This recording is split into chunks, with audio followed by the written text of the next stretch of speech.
अगर आप जवाहर नवोदय विद्यालय में 2022 में ये जानना चाहते हैं कि आपको नवोदय विद्यालय में सिलेक्शन लेने के लिए कम से कम कितने नंबर की जरूरत पड़ेगी, तो आज की इस वीडियो में आपको बताने वाला हूं कि आप नवोदय में कम से कम कितने नंबर लाएं ताकि आपका नवोदय में सिलेक्शन हो जाए। तो चलिए वीडियो को शुरू करते हैं। नमस्कार दोस्तों, मेरा नाम सचिन विश्वकर्मा है। आप देख रहे हैं स्टडी विद सचिन सर।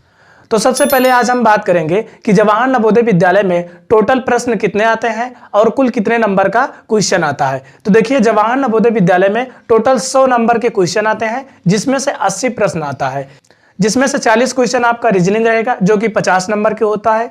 उसके बाद मैथ आएगा, 20 क्वेश्चन मैथ का रहेगा, उसमें आपको 25 नंबर मिलेगा। 20 क्वेश्चन हिंदी का आएगा और उसमें भी आपको 25 नंबर दिया जाएगा।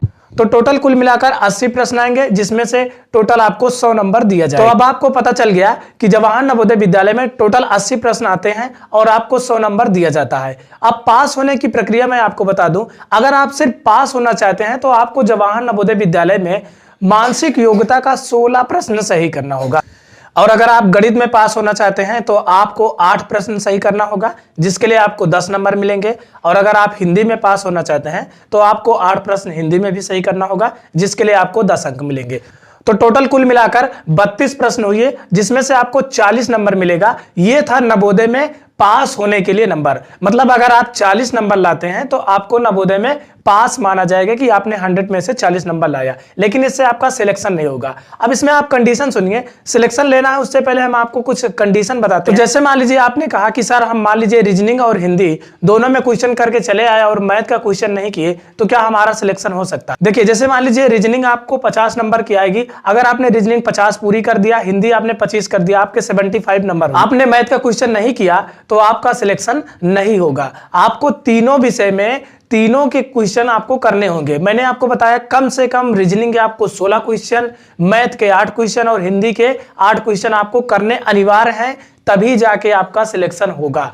इससे ज्यादा आप करेंगे, अगर आपको सिलेक्शन के लिए नंबर चाहिए कि हमें कम से कम कितने नंबर लाएं जिससे हमारा नवोदय में सिलेक्शन हो, तो अगर आप जनरल कैटेगरी से आते हैं तो आपको 95 नंबर लाना होगा, तब जाके आपका नवोदय में सिलेक्शन होगा। अगर आप ओबीसी कैटेगरी में आते हैं तो आपको 93 से लेकर 95 के बीच रहना चाहिए, और अगर आप एससी में आते हैं, एससी एसटी में, तो आपको 90 प्लस तो लाना ही होगा, तभी आपका नवोदय में सिलेक्शन होगा, अन्यथा आपका नवोदय में सिलेक्शन नहीं हो सकता है।